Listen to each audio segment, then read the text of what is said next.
Hello. আজকে সকালবেলায় উচ্ছে, আলু, বেগুন দিয়ে একটু চচ্চড়ি করেছি আর ডিমের আ স পোস্ত দিয়ে আর একটু তিল বাটা দিয়ে একটু মাখা, মাখা একটা কারি করেছি।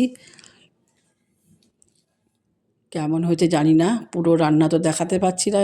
পরপর শর্ট, শর্ট করে দেখাচ্ছি। পেঁয়াজ ভেজে নিয়েছি ভালো করে, তারপরে মশলা দিয়েছি কাশ্মীরি মির্চ, জিরে, হলুদ, এগুলো নুন, একটু মিষ্টিও দিয়ে নিয়েছি। তারপর নাড়াচাড়া ভাজা ভাজা করার পরে আবার কষিয়ে নিয়ে জল দিয়েছি। জল দিয়ে ডিমগুলো দিয়ে দিয়েছি। তারপরে আবার দেখাচ্ছি একটা ব্যাগ এসছে, আমার ব্যাগটাকে আনবক্সিং করলাম, সেটা আবার দেখাচ্ছি। এরপরে দুজনে বেরিয়ে যাব, আবার বেরোবো দুজনে। ও রেডি হচ্ছে, আমিও রেডি হচ্ছি, বেরিয়ে গেলাম। সবাই ভালো থাকবেন, সুস্থ থাকবেন।